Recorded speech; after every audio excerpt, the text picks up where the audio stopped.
ईद उल मिलादुन नबी आप सभी को बहुत बहुत मुबारक हो। उम्मीद है कि जो मुसलमान सड़क पर ईद उल मिलादुन नबी के नाम पर डीजे बजा रहे हैं और ऐसे काम कर रहे हैं जिसकी वजह से कौम का मजाक दूसरे बना रहे हैं और बनाएंगे, उम्मीद है कि ये मुसलमान नमाज भी पढ़ते होंगे। मैं ईद उल मिलादुन नबी की आप तमाम भाइयों को मुबारकबाद पेश करता हूं और अपील करता हूं कि ऐसा काम ना करें जिससे हमारा और हमारे दीन का मजाक बने। मेरे दोस्तों, कुछ भी आप करें खुद में और उनमें फ़र्क रखें। ऐसा काम ना करें जिससे हमारा मजाक बन जाए। दोस्तों, पिछले कई दिनों से चाइना ईरान के बारे में खुल कर बोल रहा है, ईरान का साथ दे रहा है। जब से अमेरिका ने ऐलान किया है कि हम ईरान पर प्रतिबंध लगा रहे हैं और जो ईरान के साथ बिजनेस करेगा हम उस पर भी पाबंदी लगा देंगे। चाइना ने साफ कहा था, बल्कि 5 दिन से तो मैं ही बता रहा हूं, चाइना ने कहा है कि इस पाबंदी को हम नहीं मानेंगे। ये जो पाबंदी अमेरिका ने लगाई है ईरान पर, ये गलत है, ये पाप है, गुनाह है। किसी देश को इस तरह से दबाना ठीक नहीं है। और ये जो वॉर शुरू करी है, इकोनॉमिकल वॉर, इससे हम सहमत नहीं हैं। अभी तक तो चीन यही कह रहा था। आज चीन के सरकारी प्रवक्ता, ये देखिए, चीन के सरकारी प्रवक्ता ने अमेरिका को धमकी दे दी है और कह दिया है कि चाइना अमेरिका के इल्लीगल ये जो बैनिंग सिस्टम उसने शुरू किया है, हम पूरी तरह से उसका जवाब देंगे। अगर ईरान के साथ हमारे रिश्ते खराब करने की कोशिश की और हमारे कामकाज पर असर हुआ अमेरिका की पाबंदियों की वजह से, तो हम इसका मुंह तोड़ जवाब देंगे। ईरान का पाबंदियों की वजह से जो नुकसान हो रहा हो या ना हो रहा हो, लेकिन ईरान के जुमलों में, ईरान के एटीट्यूड में कोई नरमी नहीं आई है। ईरान के ऑफिशियल ने कहा कि अमेरिका की फौज और अमेरिका का कोई भविष्य मिडिल ईस्ट में अब नहीं होगा। ईरान के डिफेंस मिनिस्टर ने सबसे बड़ी धमकी दे दी है।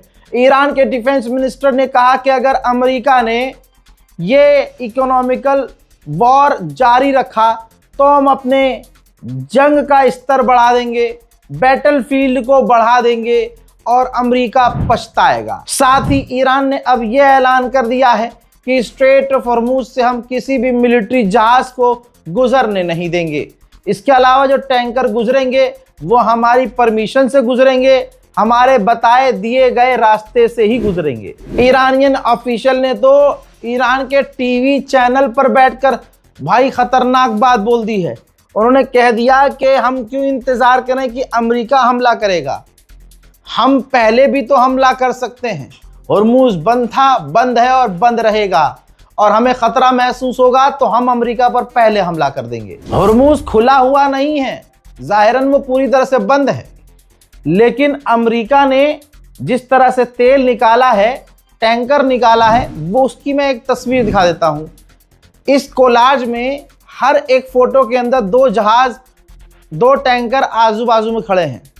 तो अमेरिका कैसे निकाल रहा है, जैसे हॉर्मुज के दूसरे इलाके से, दूसरे हिस्से से कोई टैंकर आया खाली, हॉर्मुज को जैसे तैसे क्रॉस किया, किनारे किसी जगह पर सेफ जगह पर खड़ा हो गया, और जो तेल वाला टैंकर है वो आता है, उस खाली टैंकर के बराबर में खड़ा होता है, खाली टैंकर में वो तेल ट्रांसफ़र कर रहा है और फिर वो जहाज़ आगे बढ़ रहा है। तो ये तमाम जो मैंने कोलाज बनाया है, जिसमें आप देख सकते हैं कि अमेरिका इस तरह से हॉर्मुज से तेल को निकाल रहा है। इधर से जहाज लेकर आया, इधर जहाज खड़ा हुआ था, समुद्र में ही ट्रांसफ़र किया, इस जहाज को अमेरिका निकाल कर ले गया।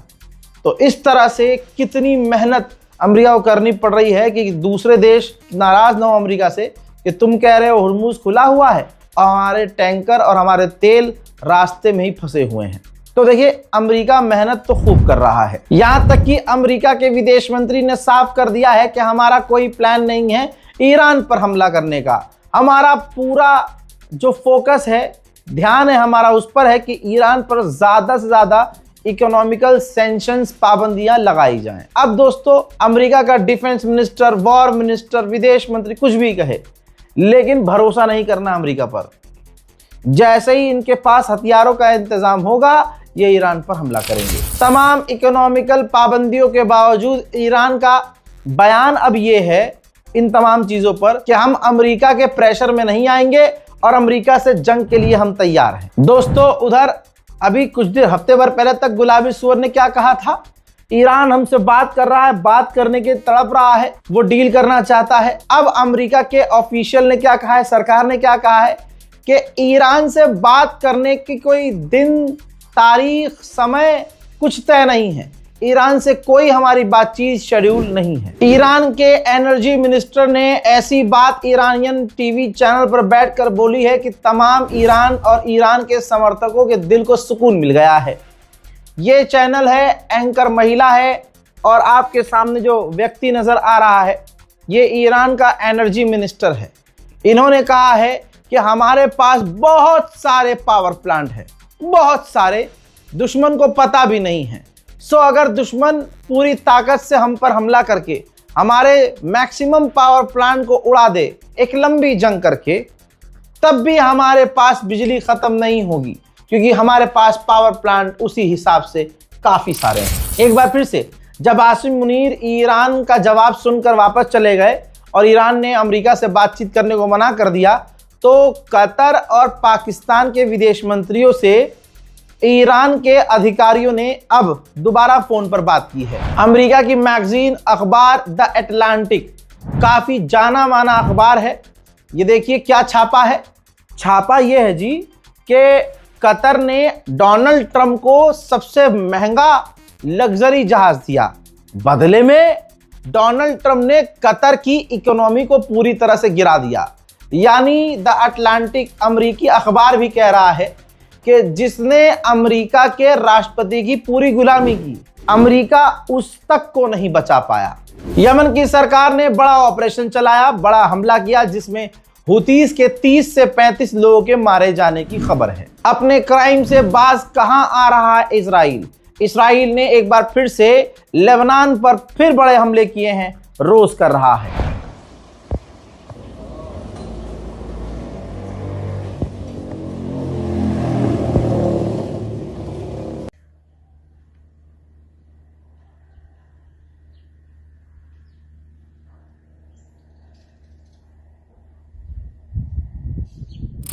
गाजा की आई हुई पतंगों से घबरा रहा है इस्राइल, और इस्राइल ने हमास को धमकी दी थी कि भाई ये जो तुम्हारे इलाकों से, गाजा के कैंप से पतंगे जो आ रही है इसे बंद करो वरना हमला करेंगे। अब अमेरिका ने जो बोर्ड ऑफ पीस बनाया है अरब देशों के साथ, हिजड़ों के साथ मिलकर, उस गाजा के बोर्ड ऑफ पीस ने हमास से कहा है कि इन पतंगों पर कंट्रोल करो, ये इस्राइल के इलाकों में ना जाएं। उधर गजा के हेल्थ मिनिस्टर ने जानकारी दी है कि गाजा के अंदर हालात इतने ज्यादा मेडिकल कैंप और अस्पतालों के भी खराब हैं कि अब ऑक्सीजन खत्म होने वाला है। गाजा में ऑक्सीजन की अस्पतालों में कमी है। इस्राइल ने गाजा के ऊपर ड्रोन उड़ाया और मासूमों को निशाना बनाकर 3 गाजा के लोगों को कत्ल कर दिया। हजरात, स्वीडन के मुंह पर थूकते हुए स्वीडन के 2 मेंबर ऑफ पार्लियामेंट गाजा के इलाके में जाने की कोशिश कर रहे थे। इस्राइल ने उन्हें गाजा के इलाकों में जाने से रोक दिया। नेदरलैंड पूरी तरह से गजा के साथ है, अल्हम्दुलिल्लाह। मैं तो शुक्रिया अदा करूंगा ऐसे तमाम देशों का जहां मुस्लिम देश के हिजड़े गाजा पर खामोश हैं, नेदरलैंड जैसे गैर मुस्लिम देश बोल रहे हैं। नेदरलैंड ने पहले क्या किया, जो यूरोविजन था, जो एक समझ लीजिए कि खेल होता है यूरोप का, सिंगिंग का कंपटीशन और कई तरह के कंपटीशन, उसमें इस्राइल भी है। तो नेदरलैंड ने कह दिया क्योंकि इस्राइल है सो हम नहीं खेलेंगे, वो यूरोविजन से बाहर आ गया। इसके बाद नेदरलैंड ने तैयारी कर ली और ऐलान कर दिया कि जो सेटलमेंट का इलाका है, जहाँ जहाँ फिलिस्तीन में इस्राइल का कब्जा है और इस्राइल ने वहाँ अपनी कंपनी बना दी है, हम अब उनका बाइकआउट करेंगे, उनको बैन करेंगे। जिसके बाद इस्राइल इतना किलस गया कि इस्राइल ने नेदरलैंड के अधिकारियों को अपने मुल्क से निकाल दिया। गाजा पीस कीपिंग एक चैम्बर बनाया हुआ था जहां पर नेदरलैंड के लोग थे, ऑफिशियल थे, जो गाजा की सिचुएशन पर नज़र रख रहे थे। इस्राइल ने किलस के उनको भी वहां से निकाल दिया। अभी कुछ दिन पहले भारत की पूरी टीम, हिंदुस्तान की पूरी टीम, मोदी जी की टीम फिलिस्तीन गई थी, फिलिस्तीन के प्रधानमंत्री से मुलाकात की थी, अस्पताल खोलने की बात की थी, तमाम चीज़ें भारत ने की। और मैंने स्पेशली इस चीज़ को हाईलाइट किया था, UNRWA की जो बिल्डिंग है, भारत के अधिकारियों ने उसी जगह मीटिंग की है। और मैंने कहा था इजराइल इससे किलसेगा।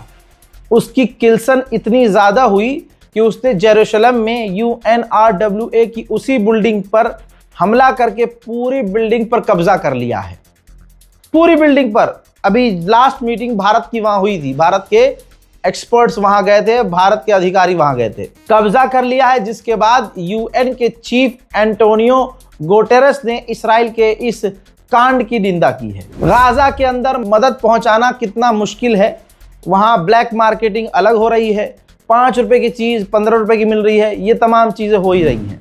लेकिन ये देखिए, जो गाजा के अंदर मदद वाले ट्रक जा रहे थे, ठीक है, उनको इजराइल के सेटलर्स ने रोक दिया है, जाने नहीं दे रहे हैं।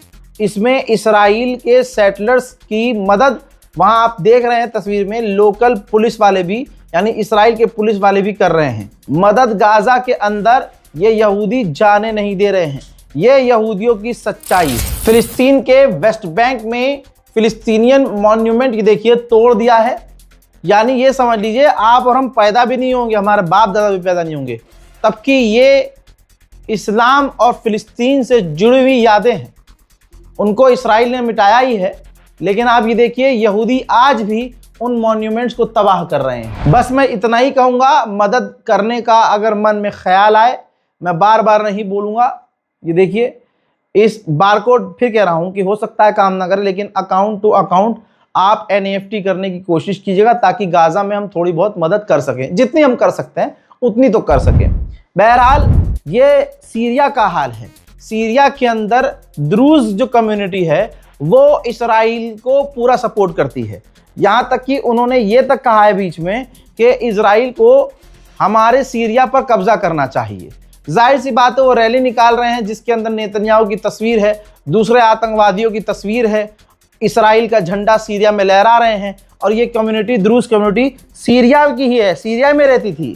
तो आप सोचिए, ये कौन करवा रहा? ये नेतन्याहू ही तो फंड करके करवा रहा है, क्योंकि उसे सीरिया पर भी कब्जा करना है। अब सीरिया के अंदर जो द्रूज कम्युनिटी है, उनके जो सबसे बड़े धर्मगुरु हैं, उन्होंने ये तक कह दिया है कि हम द्रूज के लोग इस्राइल का पार्ट हैं।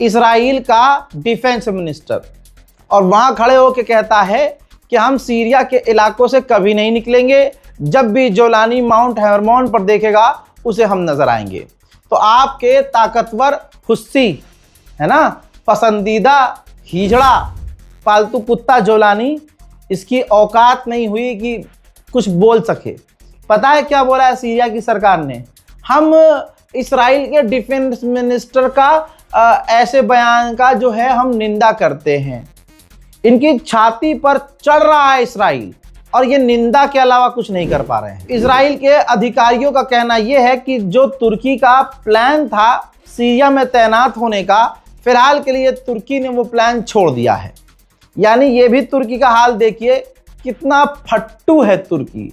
यही होता है जब आप कातिलों से हाथ मिला लेते हैं, अंदर ही अंदर आप इजराइल से हाथ मिलाकर इजराइल को टैंकर भेज रहे हैं, इजराइल को बिजली दे रहे हैं, इजराइल को खाना पानी दे रहे हैं, तो भाई साहब तुम्हारी करनी और कतनी में तो कुछ और है, झोल है भाई पूरा। बस इतना ही कहूँगा कि इस रिपोर्ट को शेयर कीजिएगा, चैनल को सब्सक्राइब कीजिएगा। कोई ऐसा काम मेरे भाई मत करो, मत करो, मत करो जिससे हमारा मजाक उड़ाए। सबील लगाओ, इबादत करो, रैली निकालनी है खूब रैली निकालो, लेकिन जो काफिर करते हैं वो तुम मत करो। ये फितना मत फैलाओ। डीजे का क्या मतलब है ईद उल मिलादुन नबी में? एक नात है, नात को एडिट किया गया है, एडिट करके बीट ऐड की गई है, नात सुनाई नहीं दे रही, बीट सुनाई दे रही है, लोग नाचेंगे आज थप्पड़ थप, हे या रसूलल्लाह या रसूलल्लाह कह के नाचेंगे लोग। ऐसी बहुत सारी वीडियोस वायरल हैं। और ये तमाम लोग जो आज मतलब ईद उल मिलादुन नबी माशाल्लाह मना रहे हैं और डीजे के आगे नाचेंगे, कूदेंगे, अलग अलग हरकतें करेंगे, उनको पकड़ के पूछ लेना कि अपने मोहल्ले की मस्जिद में आखिरी बार कब गए थे।